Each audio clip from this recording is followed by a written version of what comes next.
하나님의 말씀은 역대상 16장 7절에서 11절입니다.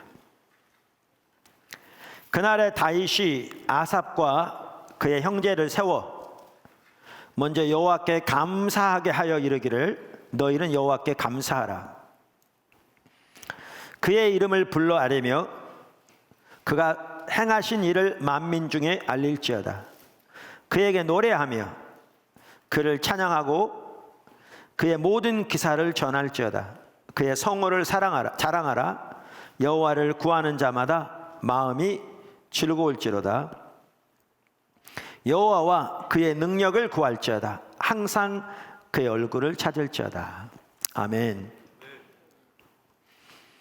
이 말씀은 우리가 지난주에 살펴보았는데 다윗이 하나님의 언약궤 앞에서 지속적으로 하나님을 예배할 아삽의 무리들을 세우면서 그들에게 명한 말이거든요. 예배와 관련해서 핵심적인 구절입니다. 우리가 지난주부터 찬양과 경배에 대해 살펴보고 있습니다. 예배에 대해 쭉 살펴보는 중에, 그러면서 찬양과 경배는 최상의 형태의 예배 그 자체이다 라는 걸 살펴보았습니다. 또한 우리가 배워야 할 가장 중요한 제자도 중에 하나다, 이 부분도 살펴보았습니다. 그러니까 우리가 예수를 믿으면 기도에 대해서 배워야 되잖아요. 그러니까 기도에 대한 성경적인 가르침을 배울 뿐만 아니라 그 성경적인 가르침을 토대로 해서 실제로 기도를 통해 하나님과 교제하는 법을 배워야 되잖아요.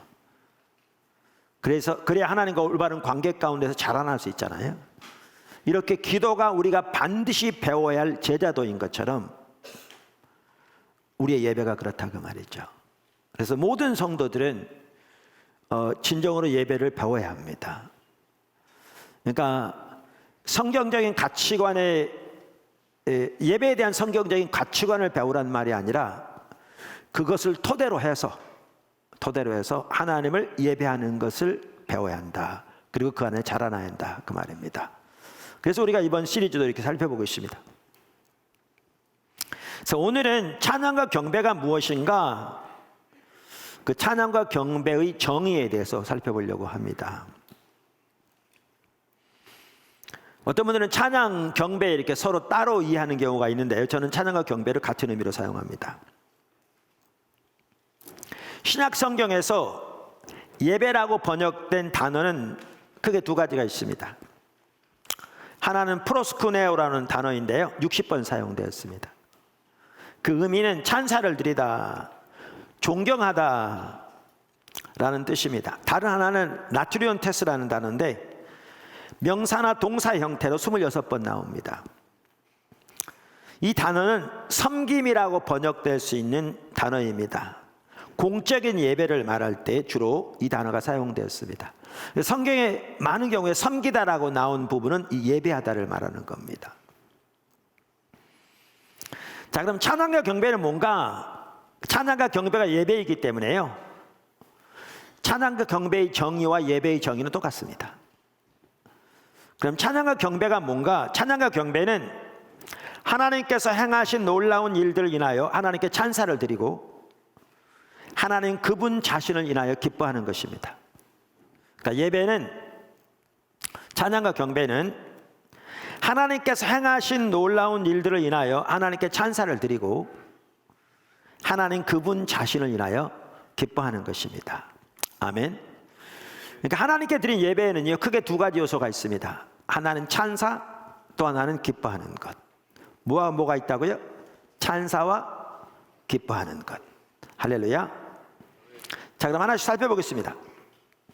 첫째, 찬사. 우선 우리 예배의 대상은 당연히 삼위일체 하나님이십니다. 할렐루야. 그러므로 예배는 그 중심에 하나님이 있습니다. 너무나 당연한 얘기인데요, 오늘날 너무나 많이 잊고 있습니다. 예배는 그 중심에 삼위일체 하나님이 있습니다. 그래서 찬양과 경배는 하나님께 나아가 그분의 영광을 보고 하나님께서 행하신 그 놀라운 일들로 인하여 하나님께 감사와 찬사를 드리는 것입니다.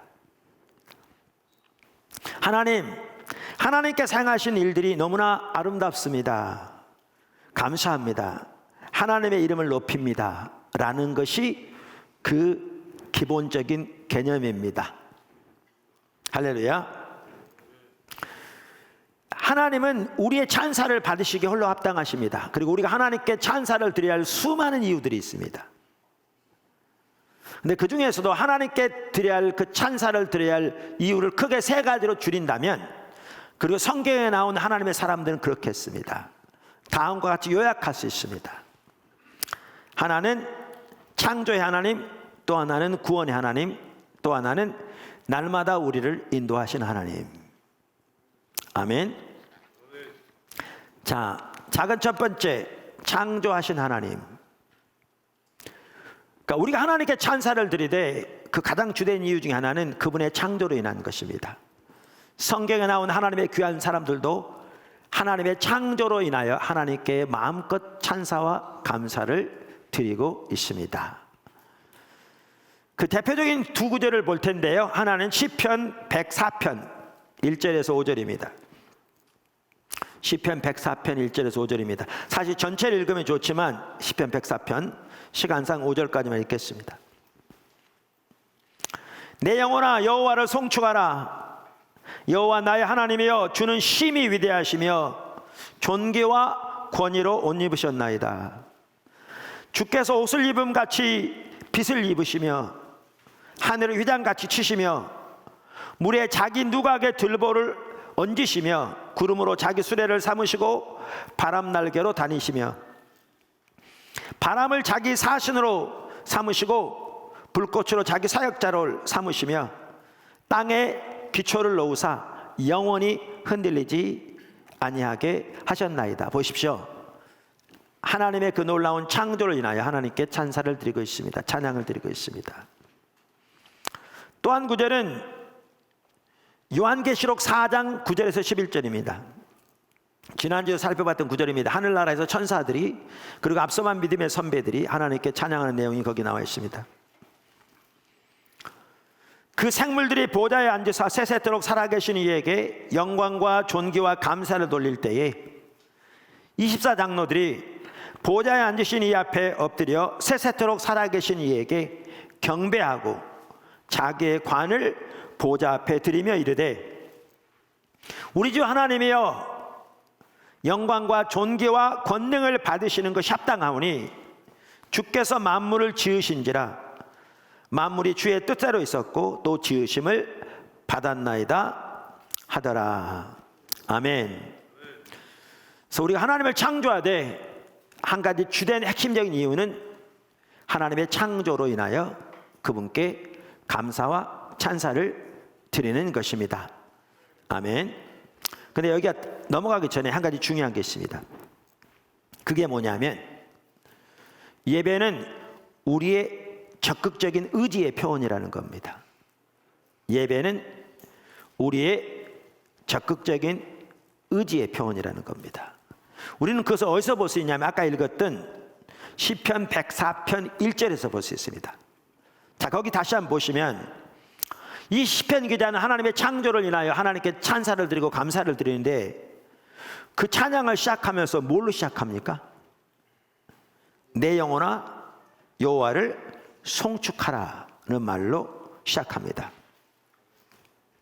다시 말하면 이 시편 기자는 자기 자신에게 하나님을 송축하라고 촉구하고 있습니다. 자기 자신에게.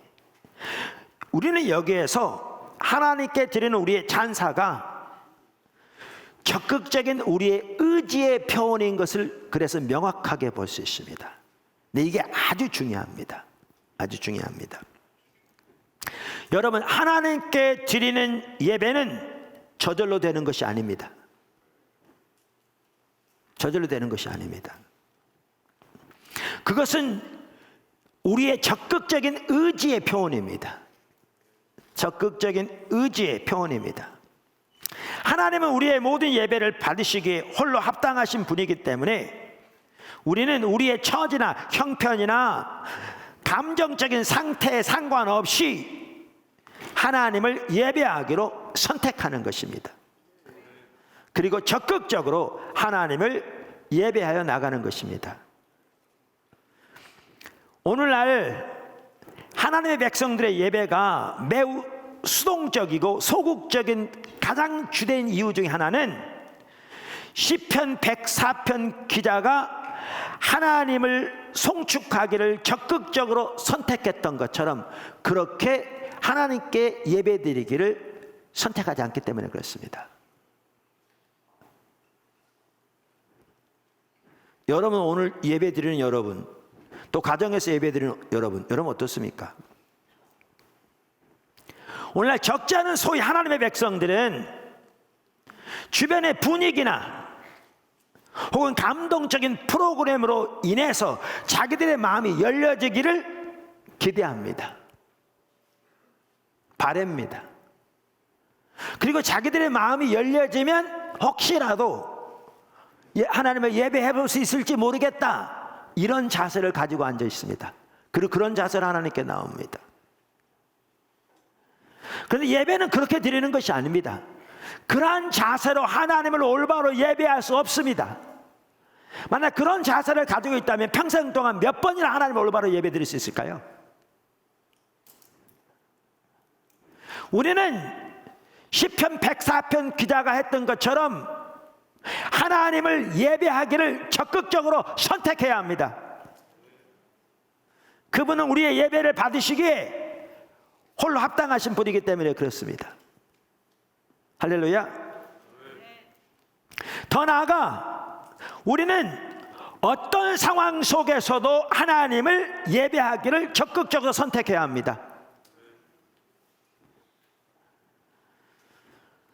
금방 말씀드린 대로 오늘날 많은 성도들이 하나님을 올바로 예배하지 못하는 주된 이유 중에 하나는 하나님을 예배하기를 적극적으로 선택하지 않기 때문이고요. 또 다른 주된 이유 중에 하나는 그들의 예배가 환경에 의존하기 때문에 그렇습니다. 환경에 의존하기 때문에 그렇습니다. 그들은 그들의 환경이 좋으면 하나님께 찬사를 드리고 감사를 드립니다. 즉 하나님을 예배합니다. 그러나 환경이 어려우면 그들은 낙심하고 실망합니다. 더 나아가 하나님께 불평하고 하나님을 원망합니다. 다시 말해서 그들은 하나님을 올바로 예배하지 않습니다. 그러한 자세로는 하나님을 절대로 올바로 예배할 수 없습니다. 그러면서도 그들은 자기들의 자세가 잘못됐다는 사실조차 모릅니다. 그들은 자기들의 환경을 내세우면서 자기들이 그렇게 반응하는 것이 마치 당연한 것인 것처럼 그렇게 행동합니다. 너무너무 타락한 거죠. 너무너무 타락한 거죠.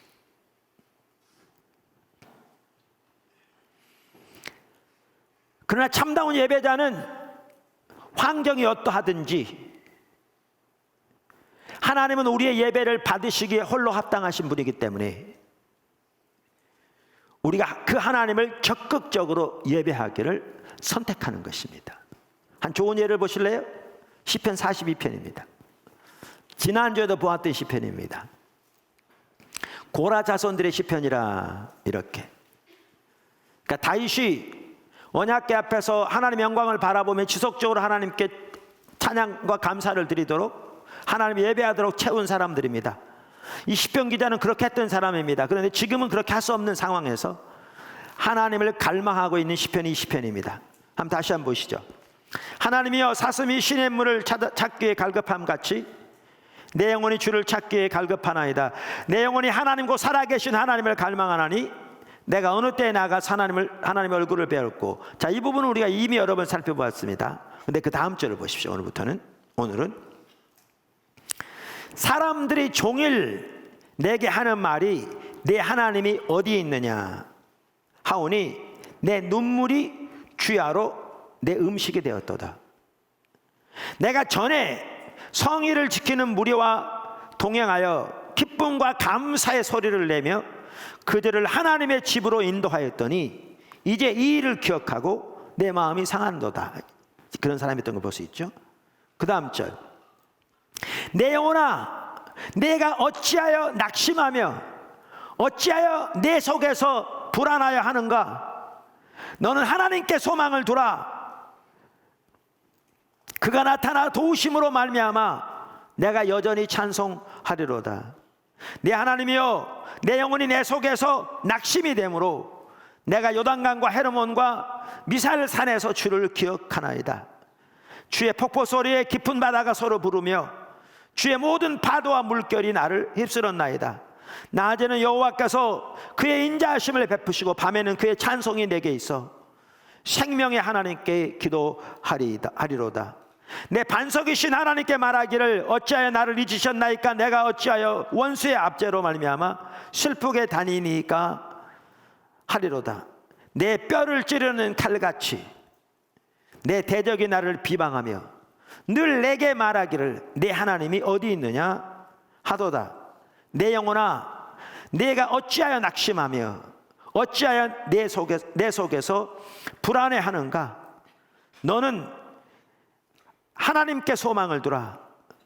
너는 그가 나타나 도우심으로 말미암아 나는 그가 나타나 도우심으로 말미암아 내 하나님을 여전히 찬송하리로다. 보십시오. 이 시편 기자가 어떤 상황이 있는지. 참으로 열악한 상황에 처해 있었습니다. 자세한 내용은 알 길이 없습니다. 그러나 이 시편을 보아도 알 수 있듯이 하루 종일 눈물이 그의 음식이 된 상황입니다. 낙심할 수밖에 없고 불안할 수밖에 없는 상황, 원수의 압제 아래에 있는 상황, 네 하나님이 어디 있느냐라고 비방하는 원수들의 비방이 칼같이 그의 뼈를 찌르는 상황, 그 상황에 처해 있습니다. 그 상황에서 그 하는 말을 보십시오. 내 영혼아, 내가 어찌하여 낭망하며 어찌하여 내 속에서 불안해하는고 너는 하나님을 바라라. 그러면서 그가 또 뭐라고 말합니까? 그가 나타나 도우심으로 말미암아 나는 그가 나타나 도우심으로 말미암아 내 하나님을 여전히 찬송하리로다. 이 상황 가운데서도 그는 하나님을 적극적으로 예배하기를 선택하고 있는 모습을 볼 수 있습니다. 이게 예배입니다. 이게 예배입니다. 제가 말씀드린 대로 예배는 우리가 배워야 할 가장 중요한 제자도 중에 하나라고 말씀드렸는데, 정말 오늘날 성도들 30년, 40년, 50년 심지어 교회를 다녔을지 몰라도 하나님에 대한 진정한 예배를 배우지 못한 경우가 대부분입니다. 그저 주일날 빼놓지 않고 나와서 자리만 지키고 돌아가면 그게 예배인 것처럼 하나님을 진정으로 예배하는 삶을 전혀 살지 못하고 있습니다.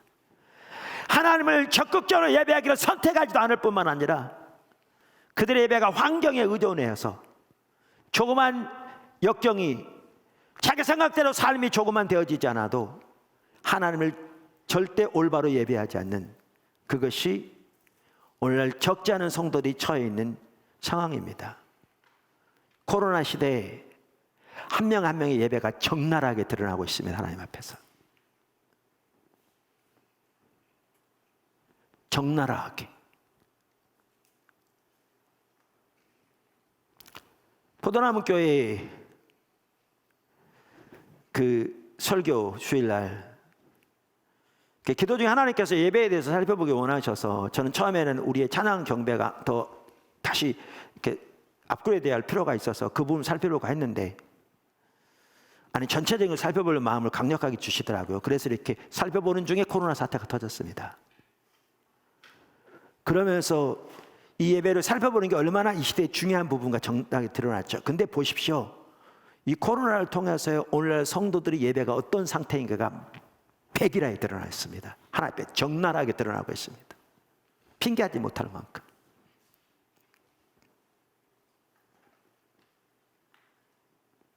우리의 영적인 상태를 있는 모습 그대로 보여줍니다. 하나님 앞에 설 때 우리의 그 모든 것으로 인해 선악과는 심판을 받을 텐데 거기까지 갈 필요 없이 지금 하나하나 우리의 영적인 상태가 면밀하게 백일하에 드러나고 있습니다.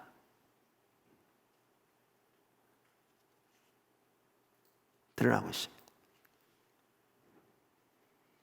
찬양과 경배, 마침 정부에서 큰 소리로 노래하지 마라, 그런 시대에 살펴보게 됐습니다.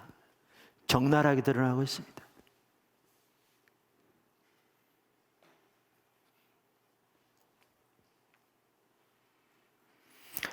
이와 같이 우리가 창조주 하나님을 찬양하되 여기서 한 가지 볼 수 있는 매우 중요한 부분은 예배는 우리의 적극적인 의지의 표현이라는 사실입니다. 이것이 있어야 하나님을 올바로 예배할 수 있습니다. 자, 다음 두 번째, 구원의 하나님. 하나님께서 행하신 그 놀라운 일들을 인하여 하나님께 찬사를 드리되 그 중에 한 핵심은 우리를 구원하신 하나님의 은혜입니다. 성경에 나온 하나님의 사람들은 반복적으로 이 부분을 인하여 하나님을 찬양했습니다. 대표적인 한 구절이 요한계시록 5장 11절입니다. 11절 14절. 거기에 보면 요한계시록에 나오는 하늘의 예배의 또 한 장면이 나옵니다.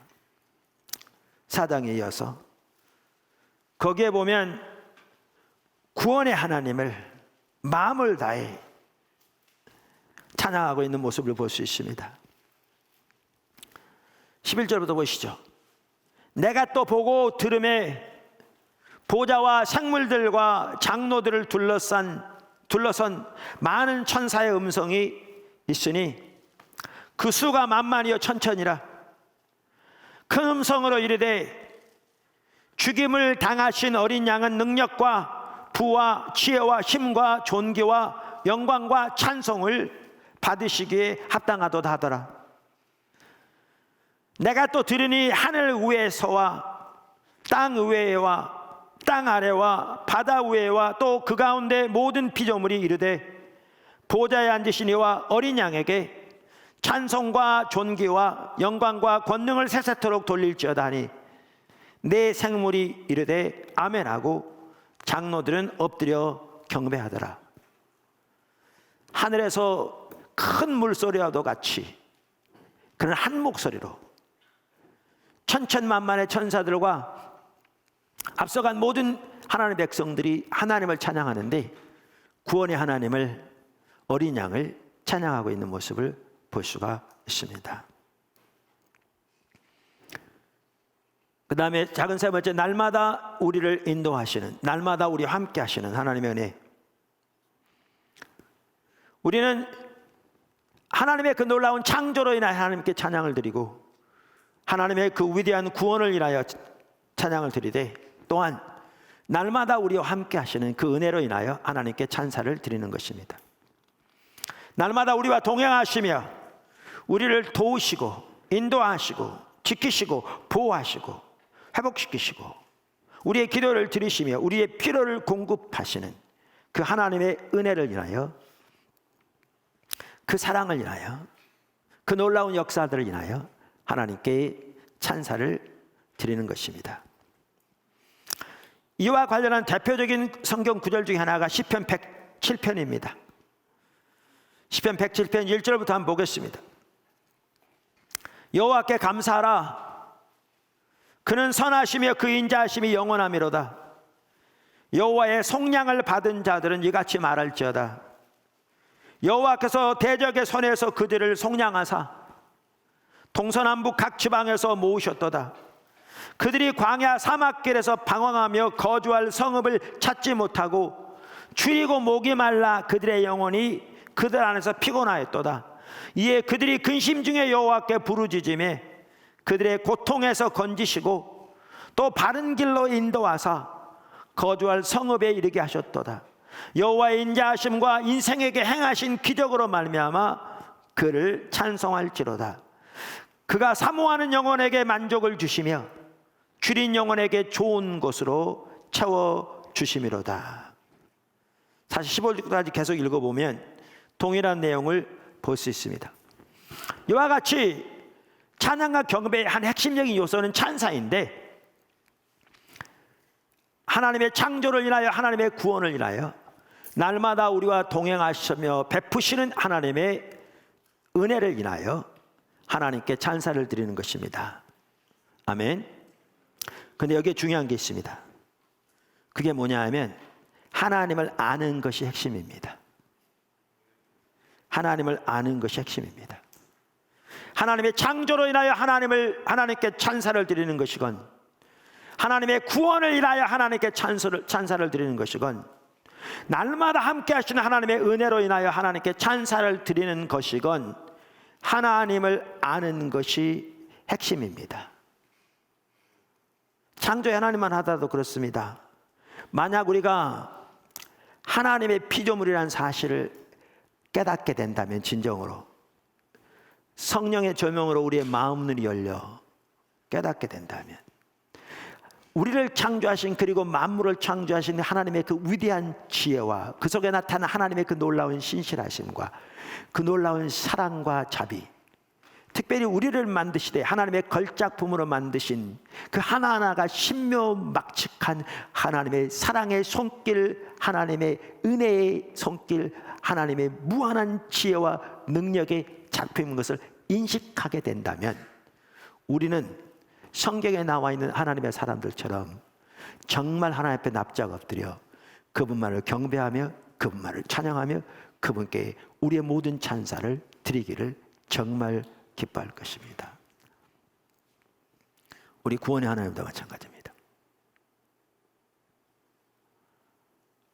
우리를 구원하시기 위해 하나님께서 하나님 본체이신 하나님의 아들 예수님을 종의 형체한 인간으로 이 땅에 보내셔서 어떻게 우리 죄를 위해 십자가에 돌아가게 하셨는지, 거기에 확증된 사랑이 얼마나 크고 놀라운지, 예수님의 십자가 부활을 통해 이루신 그 승리가 얼마나 크고 놀라운지, 그래서 그것을 통해 우리에게 주신 그 위대한 구원이 얼마나 크고 놀랍고 우리에게 주신 권세가 얼마나 크고 위대한지, 하나님께서 예수님 안에서 우리에게 주신 유업이 얼마나 크고 놀랍고 예수님 안에 주신 지위가 얼마나 위대하며 우리에게 주신 권세가 얼마나 크고 놀라운지를 우리가 깨닫는다면, 성령의 조명으로 우리 마음 눈이 밝혀져서 하나님의 말씀의 토대에서 그것을 깨닫게 된다면, 다시 말하면 하나님의 구원의 하나님을 조금이라도 알게 된다면, 우리는 우리의 온 삶으로 그분을 예배하기를 열망하게 될 것입니다.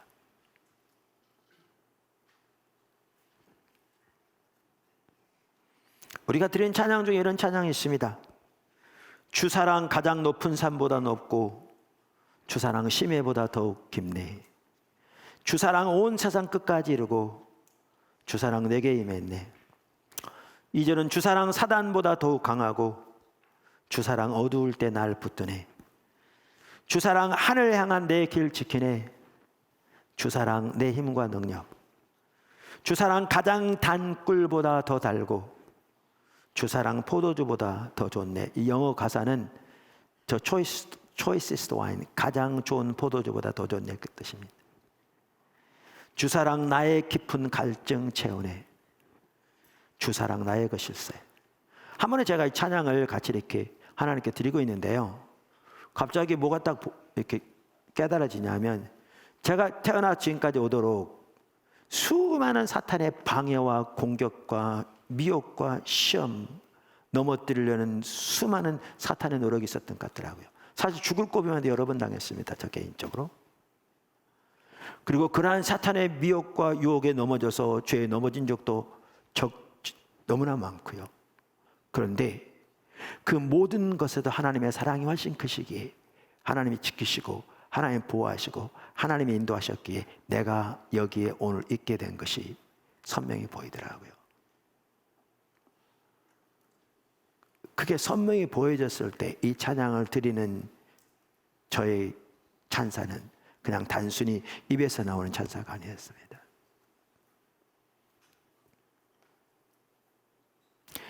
우리의 예배는 하나님께서 행하신 그 놀라운 일들을 인하여, 그 위대한 일들을 인하여 하나님께 찬사를 드리는 건데요, 특별히 우리를 창조하시고 우리를 구원하시고 날마다 우리와 동행하시며 우리를 도우시는 하나님의 그 크신 은혜로 인하여 하나님께 찬사를 드리는 건데요, 하나님을 아는 만큼 하나님 예배하셨습니다. 그래서 여기서 중요한 게 하나님의 얼굴을 구하여 나오는 겁니다. 오늘 사실 읽은 본문이 우리의 예배와 관련해서 그 성격뿐만 아니라 자세, 정말 중요한 부분을 담고 있거든요. 하나님 얼굴을 구해서 나와야 이러한 부분들을 더 깨닫게 되는 것이죠.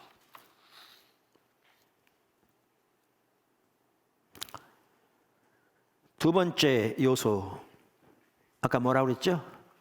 기뻐하는 것. 기뻐하는 것.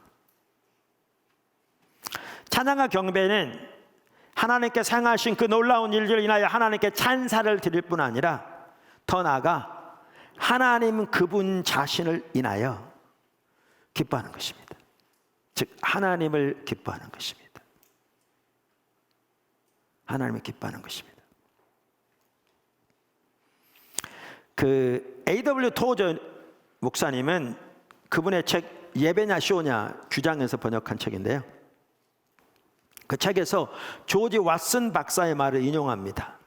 근데 조지 왓슨 박사는 예배하는데 두 가지 단계가 있다 이렇게 표현합니다. 그분은 이걸 단계로 표현합니다. 레벨.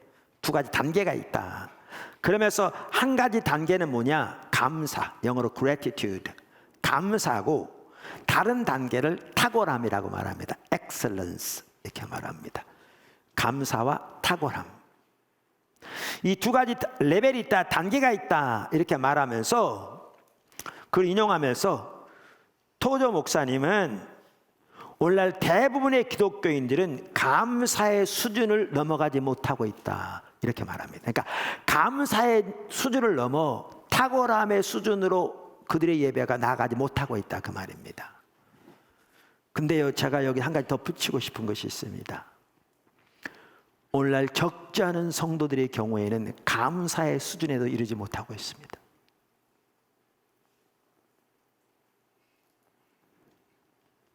누가복음 17장에 보면 12절부터 예수님께서 갈릴리와 사마리아 지역을 지나가시다가 한 마을에 들어가셨습니다.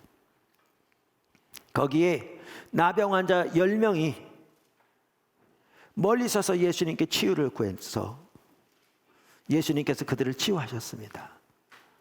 그들에게 어떻게 가서 하라고 했고 그대로 하는 대로 그대로 모두가 치유됐습니다.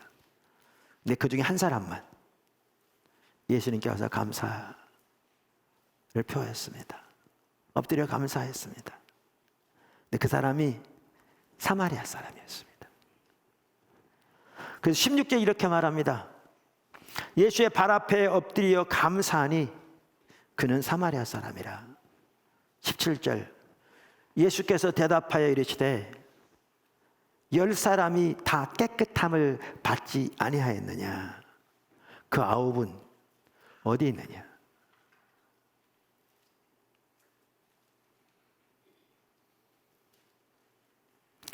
오늘날 하나님께서 우리에게 베푸신 은혜가 결코 작지 않습니다. 코로나 가운데서도 지켜주시고 보호하시고 공급하시고 인도하시고 뿐만 아니라 우리를 창조하실 뿐만 아니라 우리를 구원하신 하나님의 백성 삼으시고 자녀 삼으신 그 하나하나의 은혜를 생각하면 너무나 크고 그 사랑은 너무나 위대하고 그 향하심 너무나 놀랍습니다. 그런데 여러분은 진정으로 감사의 예배를 하나님께 드리고 있습니까?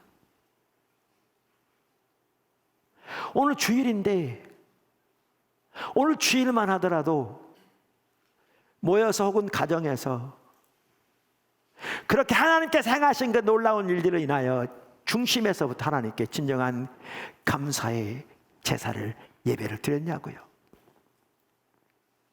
우리의 찬양을 통해서도.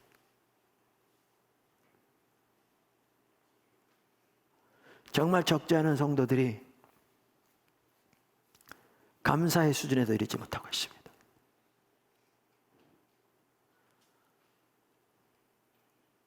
하나님을 아는 만큼 그분을 찬사할 수 있다. 그분에게 찬사를 드릴 수 있다고 말씀드렸습니다. 그런데 더 나아가 아까도 말씀드린 대로 A.W. 토저 목사님은 많은 성도들이 감사의 수준을 넘어가지 못하고 있다. 다시 말하면 탁월함의 수준으로 나가지 못하고 있다. 그렇게 말하는 거죠. 그럼 탁월함의 수준이 뭐냐? 아까도 말씀드린 대로 탁월함 곧 하나님의 모든 하나님 되심을 인하여 하나님의 초월적이고 내재적인 영광을 인하여 하나님을 예배하는 것을 말하는데, 그렇게 하나님을 예배하는 사람이 거의 없다, 이렇게 말합니다. 여러분, 하나님은요 창조주십니다. 우리는 하나님의 피조물입니다. 그러므로 하나님은 피조물은 우리와는 근본적으로 구별된 초월적인 하나님이십니다. 그러나 동시에 하나님은 우리와는 근본적으로 구별된 초월적인 하나님이시되, 우리를 구원하기 위해 하나님의 본체이신 하나님의 아들을 종의 형체인 인간의 모습으로 이 땅에 보내셔서 우리를 위해 십자가에 돌아가시게 하실 뿐만 아니라, 우리 속에 하나님의 본체이신 하나님의 성령이 와 계신 임마누엘의 하나님이십니다.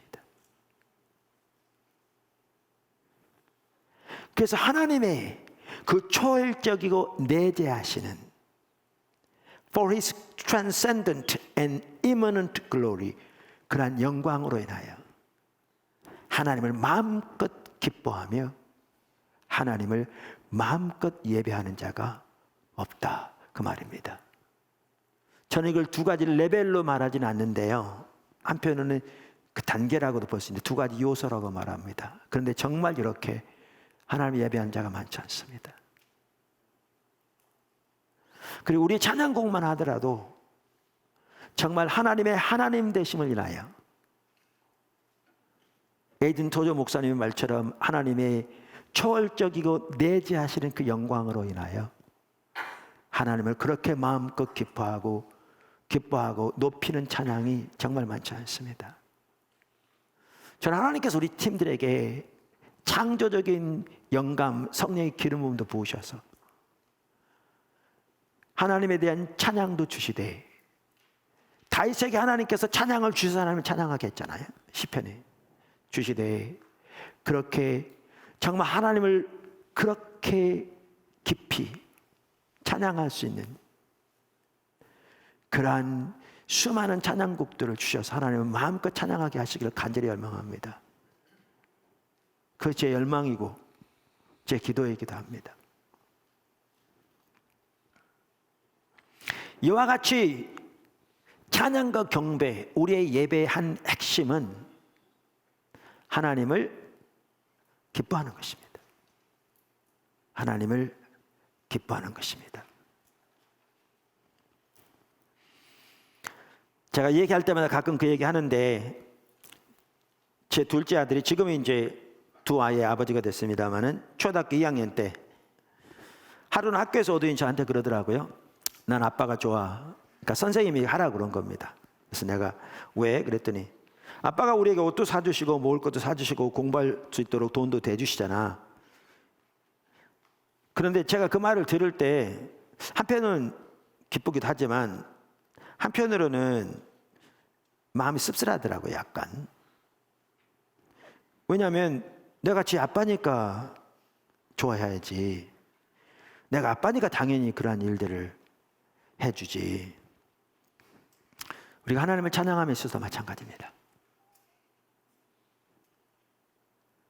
하나님께서 행하실 그 아름다운 일들, 하나님의 창조, 하나님의 구원, 날마다 우리와 함께 하시며 우리를 도우시는 하나님의 그 놀라운 위대한 사랑의 손길들로 인하여 하나님께 찬사를 드리지만, 더 나아가 우리는 하나님 되심을 인하여 그분의 그 영광과 그분의 그 초월적이고 내재적인 영광을 인하여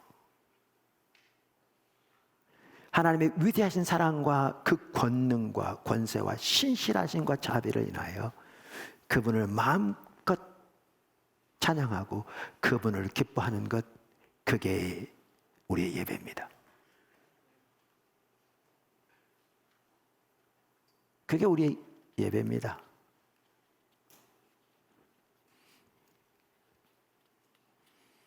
여러분의 예배가 그렇게 자라나기를 예수님 축복합니다. 이에 대한 좋은 예가 다윗의 예입니다. 사실은 다윗은 정말 하나님 예배하는 사람이었습니다. 어디에서 그걸 볼 수 있냐면요, 기럇 여아림에서 하나님의 언약궤를 예루살렘으로 가져올 때, 우리가 지난주 그 부분에 대해서 살펴봤는데, 그때 다윗이 하나님을 어떻게 예배했는가를 보면 거기서 우리는 다윗의 이러한 모습을 볼 수 있습니다. 사무엘하 6장에 나오는데요, 제가 사무엘하 6장 14절부터 16절, 20절, 21절, 22절을 읽겠습니다. 다윗이 여호와 앞에서 힘을 다하여 춤을 추는데, 그때 다윗이 배 에봇을 입었더라. 다윗과 온 이스라엘 족속이 즐거이 환호하며 나팔을 불고 여호와의 궤를 메어오니라. 여호와의 궤가 다윗성으로 들어올 때 사울의 딸 미갈이 창으로 내다보다가 다윗 왕이 여호와 앞에서 뛰놀며 춤추는 것을 보고 심중에 그를 업신여기니라. 20절, 이제 모든 백성을 축복하고 난 다음에 자기 가족들을 축복하러 들어온 거거든요. 다윗이 자기의 가족에게 축복하러 돌아오매 사울의 딸 미갈이 나와서 다윗을 맞으며, 다윗의 아내잖아요, 사울의 딸 미갈. 다윗을 맞으며 이스라엘 왕이 오늘 어떻게 영화로우신지 지금 조롱하고 있는 거죠. 방탕한 자가 염치 없이 자기의 몸을 드러내는 것처럼 오늘 그의 신복의 계집종의 눈앞에서 몸을 드러내셨도다 하니, 다윗이 미갈에게 이르되 이는 여호와 앞에서 한 것이니라. 그가 내 아버지와 그의 온 집을 버리시고 나를 택하사 나를 여호와의 백성 이스라엘의 주권자로 삼으셨으니 내가 여호와 앞에서 뛰놀리라. 내가 이보다 더 낮아져서 스스로 천하게 보일지라도 내가 말한 바 계집종에게서는 내가 높임을 받으리라 한지라. 자, 이 날이 무슨 말입니까? 무슨 날입니까? 언약궤를 드디어 예루살렘에 가져오는 날입니다. 사실 사울은 언약궤 별로 관심도 없었습니다. 자, 이런 특별한 행사가 있는 날이면 왕들은 어떻게 합니까? 왕들은 최고로 좋은 그 왕복을 입을 겁니다. 그리고 높은 단위에 근엄하게 앉을 겁니다. 행사를 주관하되 어쩌면 자기의 그 많은 가축들로부터 그날 행사에 쓰도록 하나님께 드리는 많은 재물을 희사할 겁니다.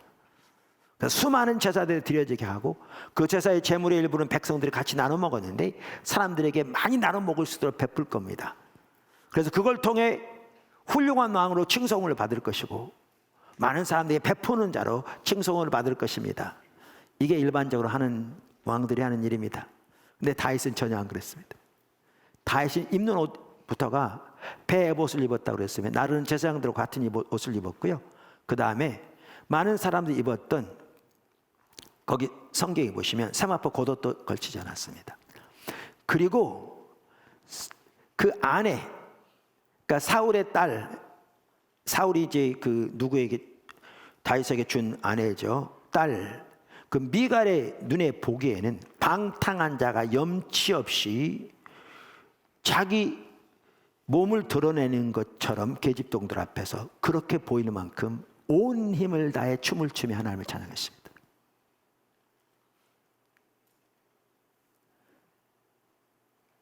이게 사울과 다윗의 차이입니다.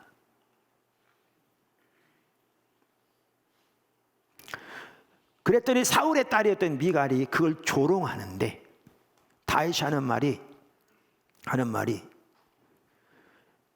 내가 더 천하게 보일지라도 나는 여호와께 한 것이라. 그리고 내가 더 천하게 보일지라도 네가 말한 계집종들에게는 내가 존귀함을 받으리라. 그렇게 얘기했습니다. 그러면 다윗이 뭐 때문에 그렇게 춤을 추면서 기뻐하면서 찬양했습니까? 언약궤에 붙어있는 금 때문에요? 그의 창고에는 금이 쌓여 있었습니다. 금괴가. 하나님께서 그에게 가져다 준 성공 때문에요? 아니에요. 너무나 놀라운 성공을 지금까지도 주셨고 그 이후로도 수없이 많이 하나님이 그에게 주시도록 되어 있었습니다.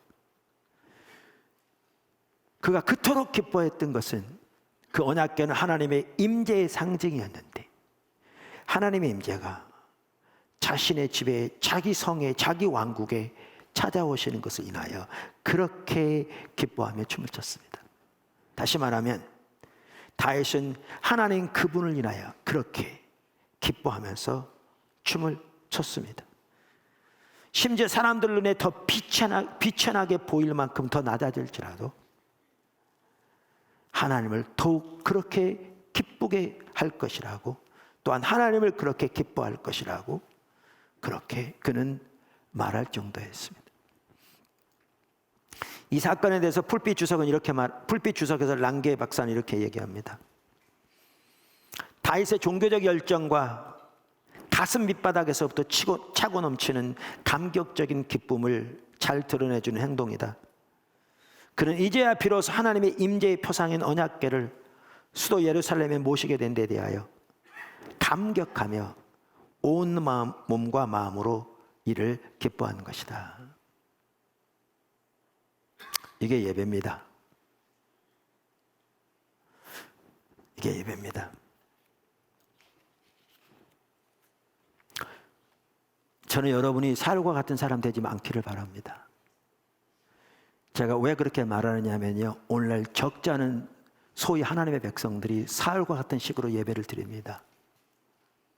사람 앞에 잘 보이기 위해서 온갖 채통을 다 갖추고, 그러나 하나님께는 전혀 마음도 열지 않은, 하나님으로 인하여 어린아이처럼 그렇게 기뻐하면서 온 마음으로 주님을 찬양하는 것을 저저 찾아볼 수 없는,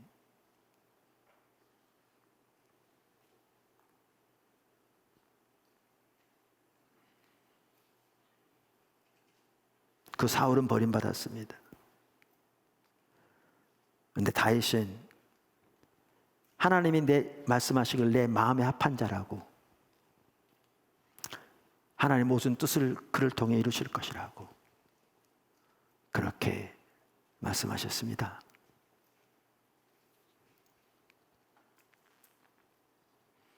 우리 여기서 한 가지 중요한 걸 볼 수 있습니다.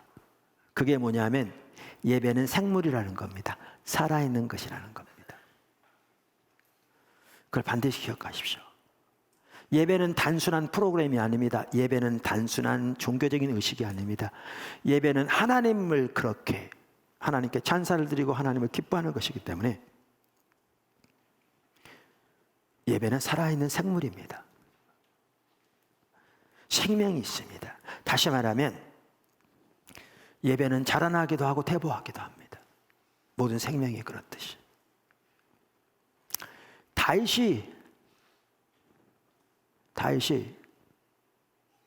이토록 하나님을 예배할 수 있었던 것은 하루아침에 된 것이 아니었습니다. 다윗은 양칠 때부터 그의 시편을 보아도 알 수 있듯이 진정으로 하나님을 예배하는 자였습니다. 그는 압살롬에게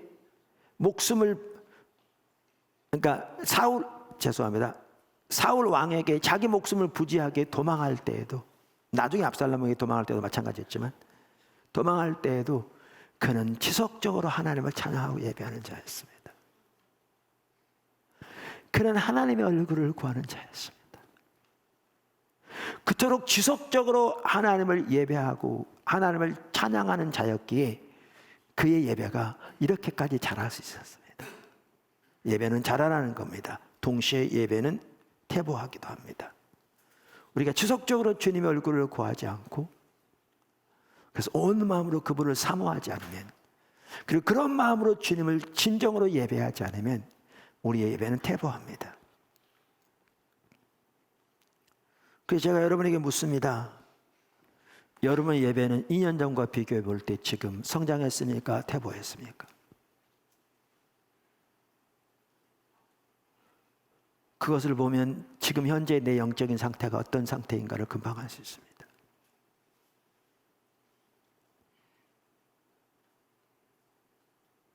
사실 포도나무교회 적지 않은 성도들, 처음에는 예배만 하더라도 그냥 주일날 와서 순서만 때우고 돌아가면 그게 예배인 줄 알았던, 그거는 예배 하나님께 드리는 시간이지, 프로그램을 통해서 주님을 예배하는 건데, 의식이 본질을 대체해버린 껍데기만 남은 그런 이해를 가지고 있다가 이제 예배를 올바로 배우기 시작하고, 그래서 찬양의 경배, 어려운 찬양이라도요, 그 가사 하나하나를 생각하면서 온 마음으로 주님을 예배하기 시작하면 그게 예배입니다. 그러면서 예배가 자라나게 되는 거죠. 적극적인 의지의 표현이라니까요. 예배를 방해하는 여러 가지 잡생각이 있으면 적극적으로 물리치면서, 회개할 보면 적극적으로 회개하면서 하나님을 예배하기를 적극적으로 선택하는 것이 우리의 예배라니까요. 그렇게 주님을 예배하기 시작하고 주님의 얼굴을 구하면서 예배가 깊어졌는데, 이제 우리도 모르는 사이에 그것이 하나의 매너리즘에 빠지게 되면, 그리고 하나님의 얼굴을 집중적으로 구하는 삶이 소홀하게 되면 예배가 퇴보하죠. 그러는 과정에 또 사역이 바쁘다고 하나님을 진정으로 찾는 걸 소홀히 하고, 하나님께 대한 진정한 예배를 소홀히 하게 되면 예배가 퇴보하죠. 그러던 중에 적지 않은 우리들은 오히려 코로나 사태를 통해서 매일 아침 주님을 찾으면서, 또 저녁 시간에 따로 주님을 찾으면서 적지 않은 사람들이 예배가 회복되고 있습니다. 그러면서 저에게 보여지는 게 그거였어요. 가정에서 10시에 예배 드릴 때에도 말씀드린 대로 다른 사람에 방해되는 것도 옳지 않습니다. 그러니까 층간소음이라든가 주변의 사람들을 고려해서 방해가 안 되는 범위 내에서, 아까 다윗이 힘을 다해 춤을 추며 찬양했는데, 가정에서 지금 예배를 드리는 것도 마찬가지입니다. 했는데 이게 방해되지 않은 범위 내에서 힘을 다해 하나님 앞에 마음을 모아서 찬양을 드리고 주님을 기뻐하고 그렇게 나가라 그 말이죠.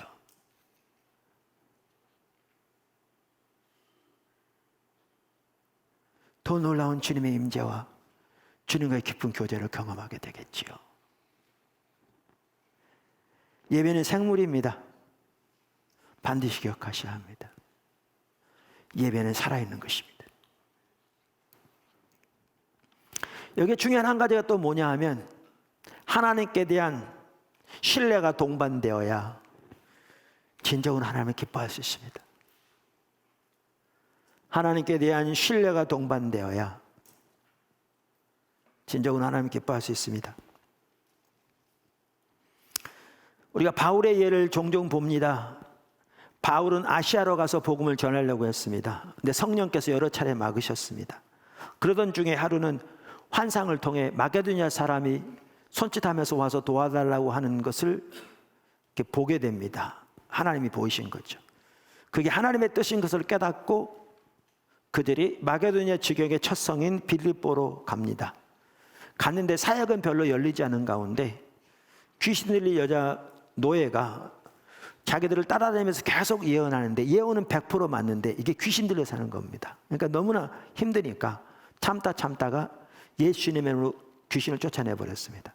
그랬더니 그 여자아이가 귀신 들려 점을 쳐서 주인들이 돈을 번 그런 노예인데, 그 소망이 사라지니까 그 주인들이 바울과 같이 가는 일행들을 고소해서 채찍에 맞고 감옥에 갇히게 됩니다. 그 당 채찍 끝에는 동정 같은 게, 갈고리 같은 게 있어서 이 등이 다 찢어졌답니다.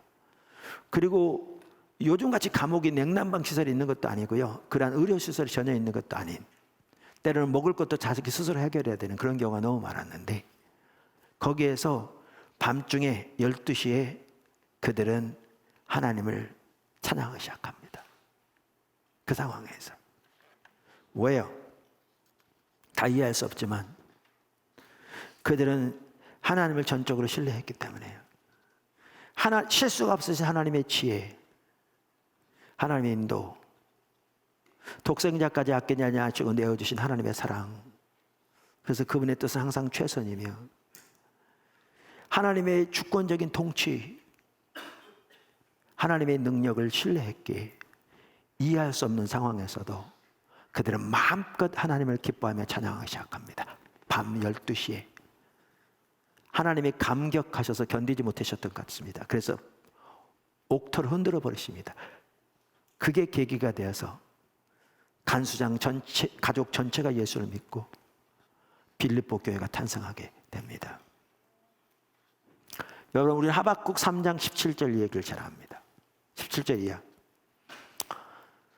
비록 무화과 나무가 무성하지 못하며 포도나무에 열매가 없으며 감람나무에 소출이 없으며 밭에 먹을 것이 없으며 우리의 양이 없으며 외양간에 소가 없을지라도.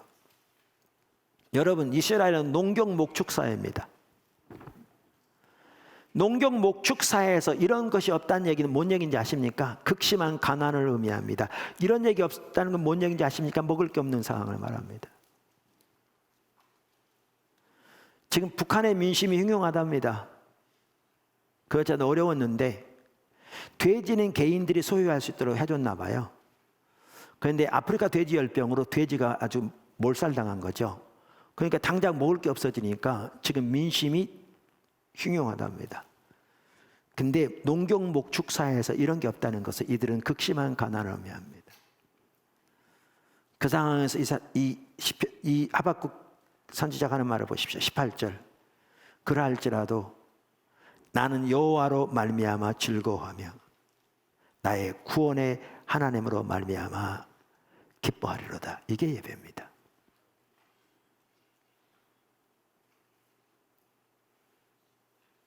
이게.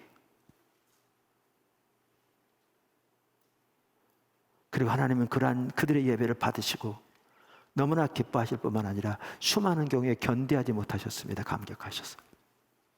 그리고 놀라운 일들을 행하셨습니다. 하나님의 사람들은 이렇게 예배했습니다. 여러분, 느헤미야 8장에도 마찬가지입니다. 우리가 잘 아는 대로 느헤미야는 그 당시에 예루살렘 성전이 불타고 유다가 멸망한 지 140년 지난 후에 일이었습니다. 유다 백성들이 바벨론 포로에 돌아와 다시 정착하게 된 지도 무려 100년 가까이 된 시점이었습니다. 그런데 그때까지도 유다 백성들은 환난과 능력을 당하고 성벽은 무너져 있었으며 예루살렘 성문은 불탄 채 남아 있었습니다. 이를 듣고 금식하며 기도하던 느헤미야는 아닥사스 왕의 은총을 입어서 하나님의 역사죠. 유다 총독으로 임명되어 드디어 예루살렘 성을 중건하는 일에 힘쓰게 됩니다. 예루살렘 성을 중건하자 주변의 사마리아 사람들을 중심으로 해서 주변국들에게 온갖 방해, 대적 앞장섭니다. 왜냐하면 위협을 느껴서 유다가 강해지는 것에 대해서. 그래서 그들은 때로는 두 조로 나눠서 번갈아서 한 조는 일하고 한 조는 보초 서고 밤낮으로. 그러다 보니까 실제로 잠별로 자지 못했습니다. 왜냐하면 다른 사람 일할 때 보초 서야 되고 그럼 곧바로 자기 일해야 되니까. 실제로 잠도 잘 못 잤습니다. 그러니 농사를 돌볼 일은 틈은 더욱더 없었죠. 그랬더니 그의 흉년마저 들었습니다. 어쩌면 당연한 결과죠. 우리는 생각하기를 그저 이렇게 하나님 일이 힘쓰면 우리가 농사 힘 안 써도 농사는 잘 될 거라고 생각하는데 어리석은 일이죠. 뿌리지 못했으니, 제대로 관리를 못했으니 농사가 잘 안 된 거는 어떻게 보면 당연한 결과였죠. 당연한 결과였죠. 그런 상황입니다. 그런 상황에서 느헤미야 8장 10절에 뭐라고 하는 줄 아십니까? 느헤미야가 또 그들에게 이르기를 너희는 가서 살진 것을 먹고 단 것을 마시되 준비하지 못한 자에게는 나누어 주라. 이날은 주의 성일이니 근심하지 말라. 여호와로 인하여 기뻐하는 것이 우리의 힘이니라. 이게 예배입니다. 이게 특별히 주의 성일에 하나님께 예배로 모이면서, 그날 안식일이죠. 그 당시에는 예배로 모이면서 한 얘기입니다. 여호와를 기뻐하라. 여호와를 기뻐하는 것이 우리의 힘이니라. 사실 하나님을 기뻐하는 것은 십자가 복음의 삶을 사는 데 핵심입니다. 제가 이번 저녁 시간 직장들을 위한 기초성 상군 나누면서 나누는데 아직 못 들으신 분은 꼭 들어보십시오. 거기 다 들어있습니다. 그래서 빌립보 3장이 믿음으로 말미암아 의에 대해서 말하는 핵심적인 성경 구절인데, 십자가 복음의 삶의 핵심을 다루는 구절인데 1절에 사도 바울이 이렇게 말하죠. 끝으로 나의 형제들아 주 안에서 기뻐하라. 너에게 같은 말을 쓰는 것이 내게는 수고로움이 없고 너희에게는 안전하니라. 그러면서 주님으로 인하여 기뻐하는 것. 그것이 십자가 복음의 삶을 사는 데도 핵심인 것을 볼 수가 있습니다. 우리의 예배요, 이와 같이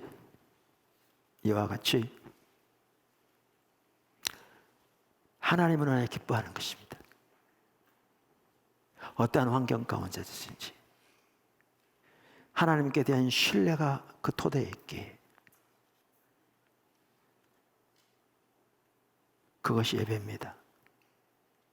예배입니다. 제가 오늘은 한 가지만 더 살펴보고 마치겠습니다. 지난주에 약간 말씀드렸습니다. 근데 지난주에 제가 충분히 말씀을 못 드렸어요. 조금만 더 말씀드리려고 합니다. 그게 뭐냐면 직접 화법의 찬양입니다. 아까 읽었던 그 시편 104편 다시 한번 보시죠. 그 창조의 하나님을 찬양하는 내용에 보아도 나옵니다.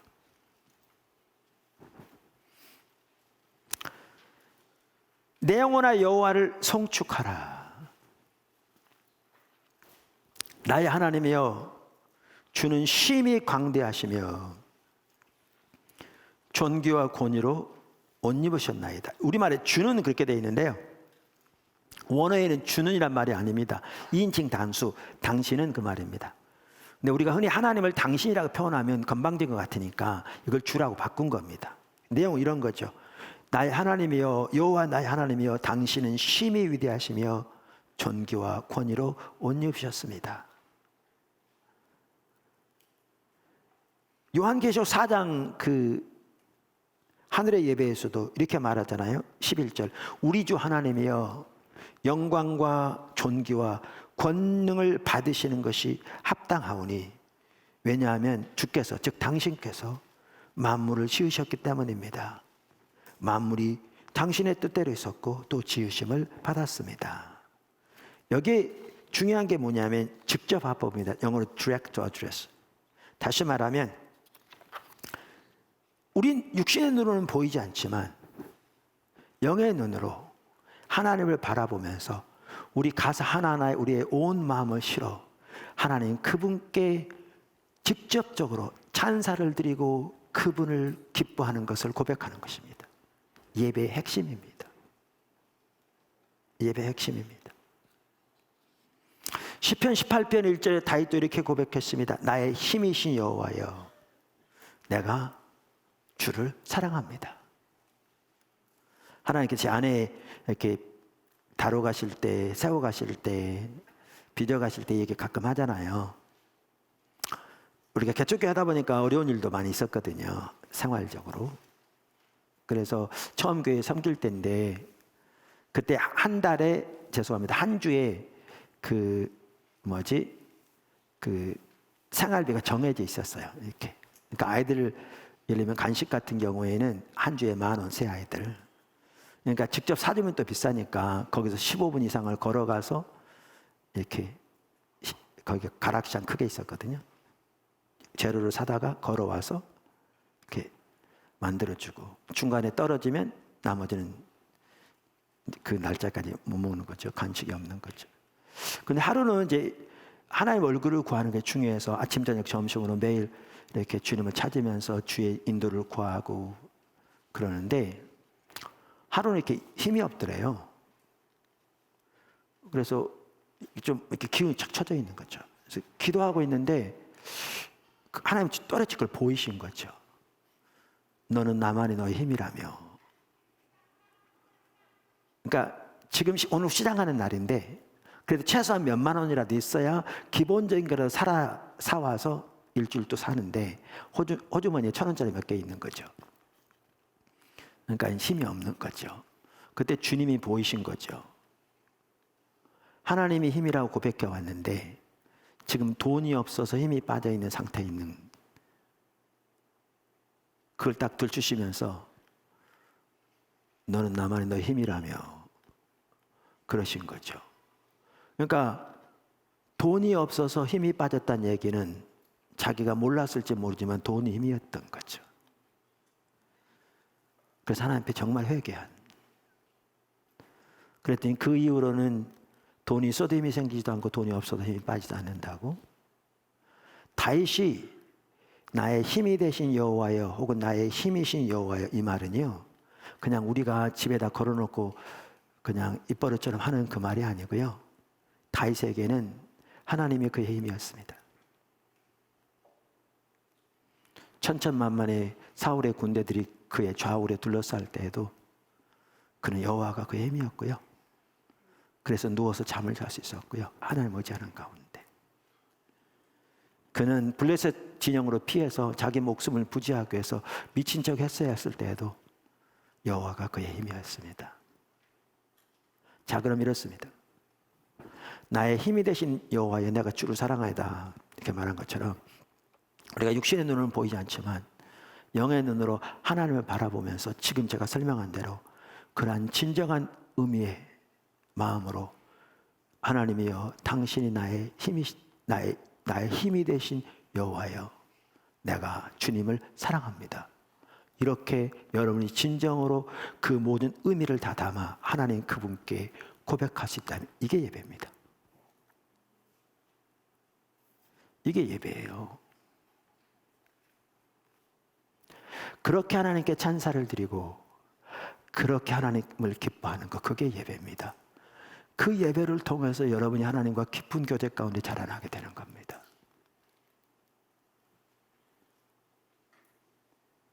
그게 예배의 핵심입니다. 앞으로도 반복적으로 자주 말씀드리겠지만, 그런데 오늘날 이게 가려져 있습니다. 너무나 많은 경우에. 간접화법의 찬양도 성경에 있습니다. 그래서 에베소 5장 19절에 보면 시와 찬미와 신령한 노래들로 서로 화답하라, 이렇게 돼 있어서 간접화법의 찬양도 성경에 있습니다. 자리가 있습니다. 특별히 아까 요한계시록 4장에 직접화법의 찬양이 나오는 반면에 요한계시록 5장에 보면, 거기에 보면 간접화법의 찬양이 나오는데 어떻게 주님이 중심되는가를 거기 볼 수 있습니다. 요한계시록 아까 5장 한번 보실래요? 다시 11절.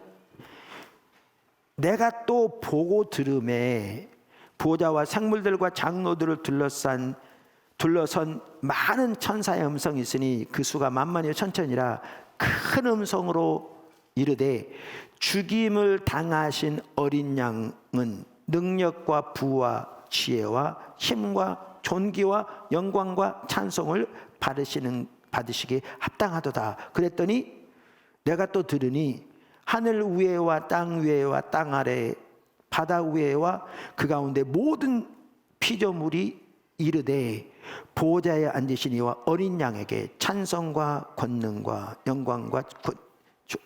영광과 권능을 세세 돌릴지어다 하매, 네 생물이 이르되 아멘 하고 장로부터 경배하더라. 보세요. 서로 찬사를 드리고 화답하되 오직 하나님이, 또 삼위일체 하나님의 초점에 대해서 그분께 찬사와 감사가 영광이 돌려주고 화답돼서 그분께 엎드려지는 겁니다. 이게 예배입니다. 그래서 아까 뭐죠?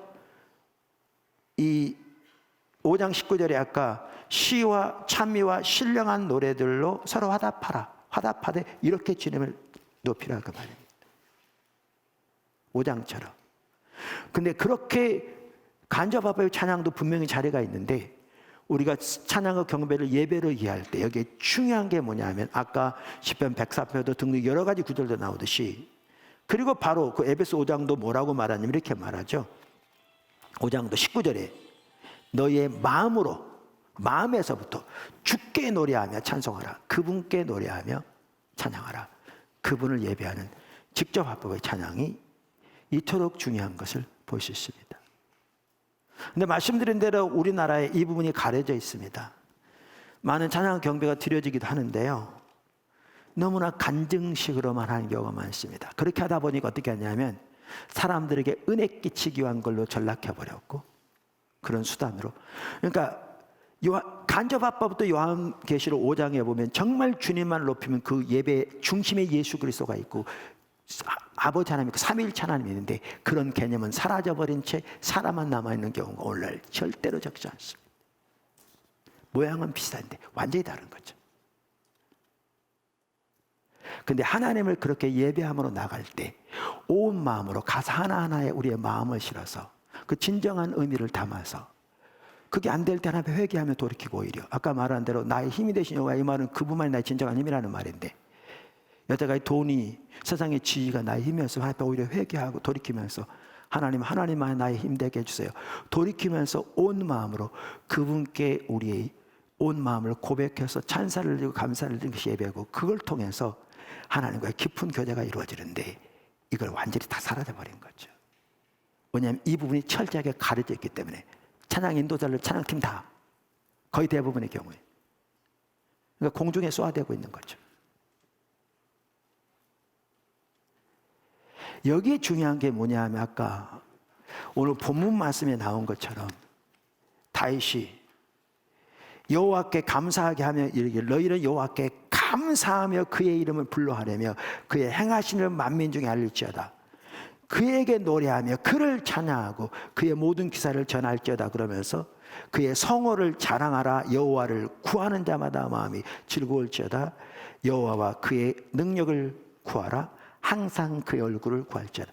하나님 얼굴을 구하여 나가야 되는데 이 삶이 가려져 있으니까 예배 자체가 나름대로 귀할지 모르지만 제가 보는 가장 핵심적인 부분이 가려진 거죠. 그래서 예배를 하나님께 드리는 그 감사와 찬사뿐만 아니라 하나님을 기뻐한, 다시 말하면 감사뿐만 아니라 탁월함의 수준까지 그분의 그 초월적이고 내재적인 영광을 인하여 그분을 기뻐하는 대로 나아가는 그런 예배가 방해되는 거죠. 어떨 때는 찬양을 공부하는 사람에게 가르쳐도 더 힘들어요. 배운 게 그거라. 다 굳어져 있어가지고. 그래서 찬양의 경배는 이와 같이 하나님께서 행하시는 그 놀라운 일들을 인하여 하나님께 찬사를 드리고요.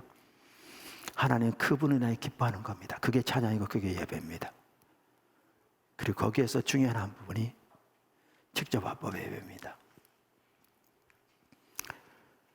오늘 찬양과 경배에 대해 살펴봤습니다. 여러분의 지금 현재 예배를 오늘 말씀에 한번 비춰보십시오. 어떤 상태인가? 특별히 코로나 시대를 맞이하는 이때 여러분의 예배가 지금 어떤 상태인가를 한번 살펴보십시오. 어쩌면 우리의 예배는 정말 하나님이 말씀하신 예배에서 너무나 멀리 떠나 있을 수 있습니다. 정말 하나님 앞에 회개하며 은혜를 구하며 주님의 기뻐하신 참된 예배로 돌이켜지며 주님의 얼굴을 구하는 참된 예배로 돌이켜지기를 예수님을 축원합니다. 기도하겠습니다.